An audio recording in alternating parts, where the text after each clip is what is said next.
Yeah, I was pretty pleased with this weekend. I think anytime you have, obviously an opening weekend, but just the kind of the weirdness of the year, I thought we did a fine job. Our pitching was absolutely terrific. Our defense was terrific. We caught really really well. Offensively, we were fine. Some of the things that I saw the last few weeks, kind of leading up into the season, some of the things that kind of bled over into the season. But we'll be fine offensively. We grew throughout the weekend, and by the last game, we were kind of more into, I think, what's appropriate for our offense. And we got a chance to get a lot of guys in there and see some different things. And we'll continue to learn and to grow. But overall, I thought it was a good weekend, productive weekend. The foundation of success in pitching and defense is how baseball games have been won for 150 years, and they'll continue to be won that way. So we did a good job in that regard, and we just have to grow and get better. And Penn State's gonna be a good club. They're gonna pitch it and they're gonna take care of it. Obviously, Coach Cooper was my coach in college, and their offense did a good job through the course of the weekend. So I know those guys well, and the kind of style they're going to play is going to be competitive. So it'll be a good challenge for us and a lot of fun. And now we just need the weather to cooperate. So if anybody has any strings they can pull for me, that would be good. That'd be great. All right, we'll go ahead and open it up with questions again. Just let me know if you in the chat if you have a question, or you're using the raise your hand feature. We'll go ahead with John Blau to start us off. John, you talked about the offense. What did you see in the first game that you talk about wasn't quite right, that you had to adjust going into the second, third, fourth game that kind of really opened things up for you?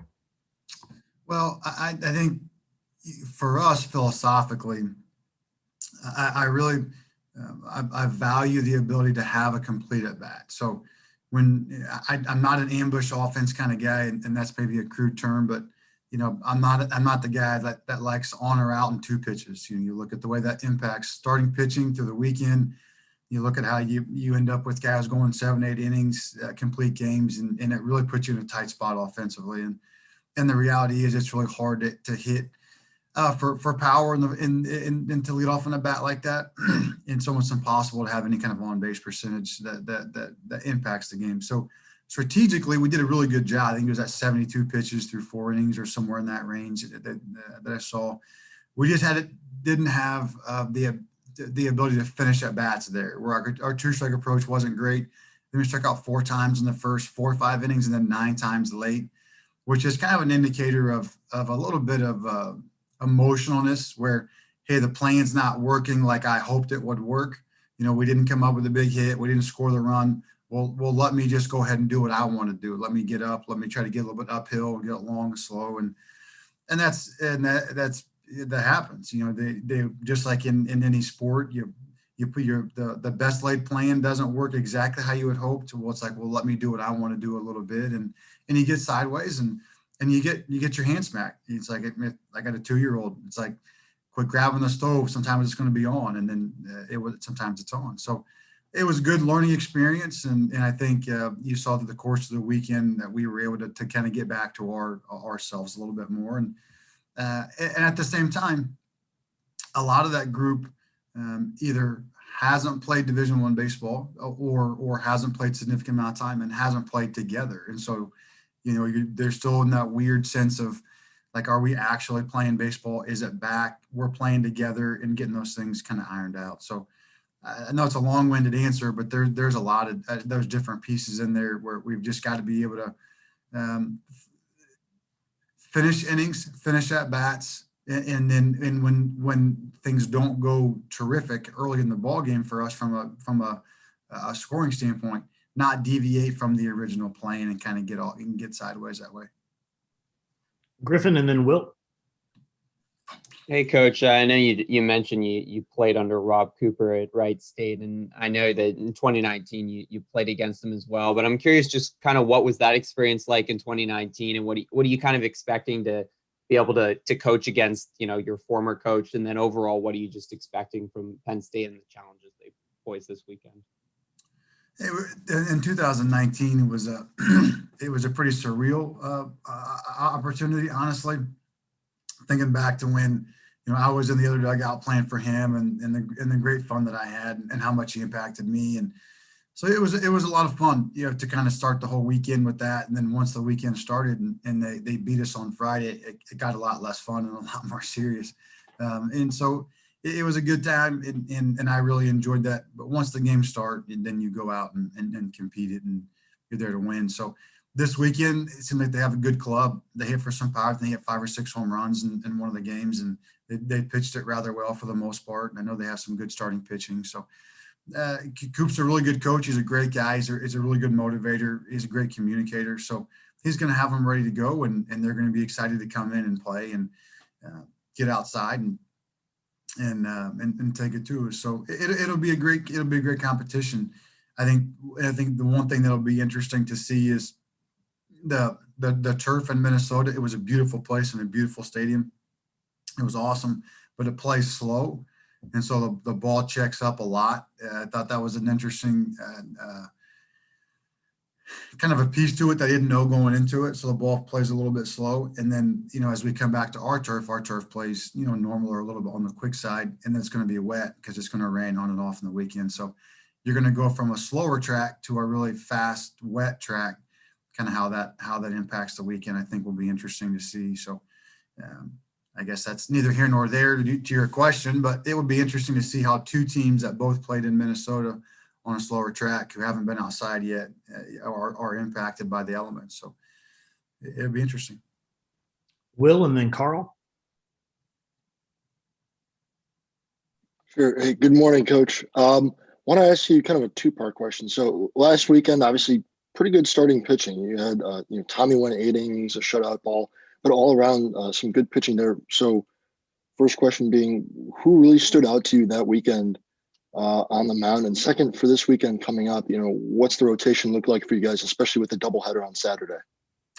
Yeah, I think the collection of the unit was overall very impressive. As you said, you look at what Tommy did, that was really incredible. I mean, just absolutely a masterful performance on his standpoint, and the whole thing, getting off the mound, fitness position, holding the run game, pick the guy off, like he did it all. You look at what McCabe Brown and Ty Bothwell did, but also what John Meduno and Nate Stahl did, where John Meduno has pitched 3 innings in his life in college baseball. Last year against Evansville, I believe it was 3 innings, and to come in after, Gabe's going to be fine. Gabe will do a good job. Not his best start. And so John comes in a bit of a rocky situation here, the game on the line, and he comes in and pitched incredibly well. And Gabe will do that too into the future. And then Nate Stahl coming in a very similar situation where almost like piggyback starts, both of those guys in their first really significant innings in close ball games was really good to see. Obviously, McCade and Ty, McCade has started games before, but his first time on the weekend, Ty's first career start. You're just watching a lot of young guys that are talented and we've had confidence in them, but their first time to go out and compete on the main stage, and they absolutely excelled, which was great to see. And then seeing Matt Litwicky in the kind of that closer-esque role that we'll kind of have a little bit of by committee until we get settled in and see what we like. But he was kind of the first guy out of the gate and did a great job. And I liked getting him back in that last game without having midweeks. He's going to need to have the experience. And that's what you're going to see a lot, where we have to get guys back out there. They have to gain that experience. If you want Matt to be your closer, if he wins the job, then you got to get him out there a couple of times. And that's what we were trying to do there. And every game counts. And so you have to make sure nothing gets sideways. So I would say it was really good to see him in that role step up, and he was terrific. He was really good. He's always had a good arm, but the ability to locate, to throw the sinker and the four-seamer, and also really spin a good slider for a strike and for a swing and miss pitch it was all good to see. I mean, Justin, our pitching coach, Coach Parker, is one of the best in the country, and those guys are really well prepared. They've worked really hard, and they went out and executed at a really high level to be the opening weekend. Carl, and then John. Coach, is there a good chance we will see guys this coming weekend that didn't play in Minneapolis? Yeah, potentially. Some of the young guys. I think it's always a interesting progression when the young guys haven't played obviously college baseball, but they haven't even seen college baseball. So in a lot of ways, the speed of the game when someone's trying to explain it to you, or if I'm trying to explain it to you, and it's like, golly, coach, you talk to me all the time. Like, yeah, you can just kind of wear on guys a little bit, or even scrimmages. That's just the speed of the game, the expectation of the game. It's just not the same. And so watching some of the young guys this past weekend, just the offensive players through their BP and their in and out, and some of the changes that they made, and talking to them afterwards, and we scrimmaged a little bit yesterday, and it was incredible to see how quickly they made some of the adjustments after watching. And it just kind of some of the comments, like, I just didn't know it was going to be that quick and that fast. And it's like, that makes a lot more sense now, what you've been saying and what we've been doing. So as those guys grow, we will. I won't put them in situations where I don't feel like they can be successful. I think that's an unfair thing to do for a young guy, especially if they have the ability to redshirt. Not that they will or won't, but if that's in their back, if that's in our back pocket, like I said last week, we have the obligation to be good stewards of kids' careers and to help them navigate that piece. But there is a chance. There's one or two guys that I think that potentially could make an impact or see the field this weekend, kind of depending upon how the practice goes the next couple of days and in the situation that arises. And we will continue to, as you saw this past weekend, trying to get some different guys in, see some different rotations and some different lineups. We'll probably continue to do that as we go through this. But it won't just be haphazardly. It will be based on what we see at practice and the situation that we get into. John?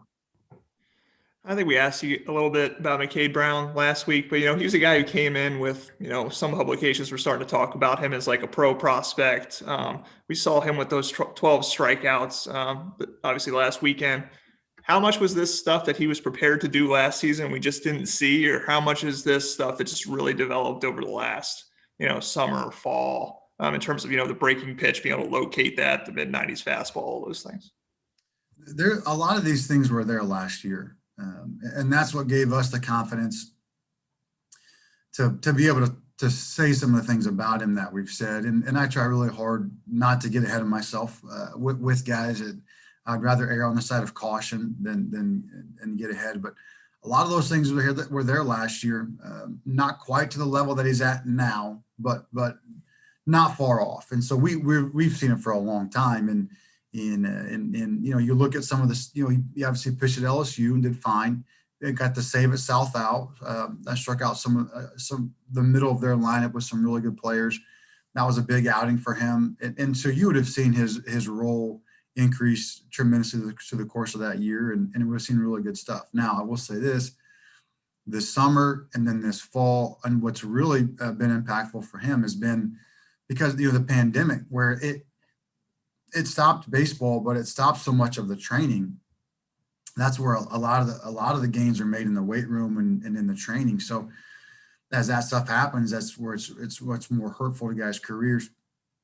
So you see like the fall, but then also from the fall to now, that 2 or 3 month window of really heavy training has really helped him to be more physical, but also to be more confident in what he's doing and be able to control his body. He is such a big young man that it's hard to control your body when you're that big and that physical. So I think all those things combined have allowed him to take kind of that next step, even from where he was last year, which was very good, into what you're seeing today, which was, obviously terrific going into, the 7 innings and we got to that.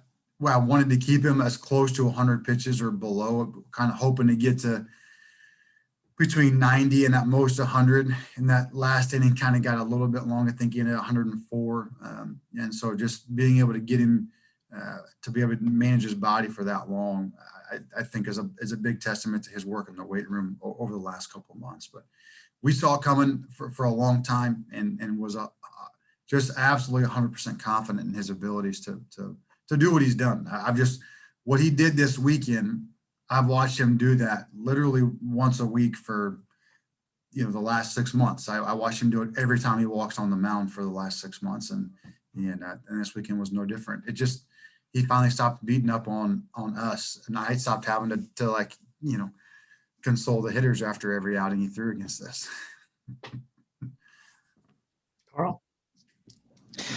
Sacrifice bunts have not been a staple of the offensive toolkit that you've had since coming to Bloomington, but we saw a couple this weekend. Is that something we should expect more of? Potentially, I would like to have a more well-rounded offense. We've worked into being able to utilize those things. Hit and run. I'd like to be able to steal more bases. We had some opportunities. We actually had a double steal that we had it. And then I shouldn't say unfortunately, but Jordan Fusey doubled off the wall, and so it took away the stolen bases. I guess that's a good trade, but we'd like to be able to do those things. We'd like to be a more complete offense. You guys don't want to watch a strikeout. I don't want to watch a strikeout. Part is part of the game, but we would like to be able to do some more universal baseball principles to have success in the right situation with the right guy, and we do spend time doing those things. We don't spend the majority of our time doing that, but it has to be an aspect of the offense when it needs to be there for us, and it will be. So it'll be a part of it, and the guys did a good job. They executed. You ask them to do some things, and they stepped up and executed and got it done. And but like you tell guys, where there's going to be days when the wind's blowing out 10 miles an hour and everything's going right, and you score 15 runs on 7 homers and 5 doubles, and everything's great. And then there's going to be days when the turf's slow and the wind's blowing in and it's raining and wet, and you're going to have to hit and run. You're going to have to bunt. You're going to have to walk, and we're going to have to get them on, get them over, and get them in. And you can't just forfeit those games. You can't just say, well, we're not swinging it great today, so we forfeit the game. You have to find a way, and philosophically, that's where the fundamentalist in me comes from, and our staff is. You have to be able to pitch at a high level, and you have to be able to play defense at a high level, because if you can do that, then you're in every game. You have an opportunity, a chance to win every game. And if you have a plan B, if you have a plan C, if there's other things you can go to from an offense, then you have a chance to win every game. You just can't win the games that you're playing great and your opponent's playing poorly. And that's kind of the idea behind it. So I would say yes, for sure. We'll continue to do those things from a fundamentalist standpoint, to be able to produce runs when it's not working in an ideal fashion. All right, last question goes to Will. Coach, you kind of alluded to it before, talking about McCabe and stuff and training, but just, I guess, how weird or how strange is it for you guys this season to start out right in Big Ten play? You don't really get any warm up. You don't get any kind of preseason. You're just jumping right into the fire. How much of a challenge is that for you guys? It is. I felt like through the course of the weekend, it seemed more real. I'll be honest. Like I'm a person too. Like the first game felt weird. It was like a surreal moment where you're playing conference and you're in Minnesota, and there's just a lot of different components to it. And you haven't played baseball in a year, and so. But then it goes away. We only get to play that card so often, and you played that card, and it was different. It was different for everybody. And we talked about it after the first game. It's like, well, we can take the pressure of being baseball's first undefeated team off of our back, right? We don't have to carry that weight around anymore, and kind of laugh about it and move on. And but after that first game, it's like that's no longer part of the equation. It is what it is in the beginning, and now it is conference, and so it's time to compete, and we have to compete and be our best every day. And we had 2 extra weeks to practice, which is in my mind a good thing. We got healthy, we got stronger, we got a chance to prepare more. We did some really good things this weekend. We did some silly things this weekend, and now we have a body of work to go back and watch and spend some time in meetings like we did yesterday and say, listen, these are the core fundamentals and principles of successful baseball. And if we don't do these things, we can't expect to be successful, X, Y, and Z. And then make an adjustment and go and say, we're going to play good teams every weekend. There's no, hey, we're playing such and such. We'll get a chance to get our confidence back up or go do this or do that. It's like, you don't have that. It's time to go. Like Penn State's going to come in. They're going to throw a lot of good arms. They're going to be a good team. And then you play somebody else who's good and somebody else who's good. And it's going to be a battle royale all the way through. And then at the end of the thing, like it always is, the conference is like 1 to 8. It's going to be separated by like half a game, right? It's like you could be in first place or sixth place, depending upon what you do on like one Sunday. So you got to go. We got to go. And there's no time and no room to make excuses. It's just time to go. And we'll get there. All right. Thanks, Jeff. Thanks so much. Appreciate it.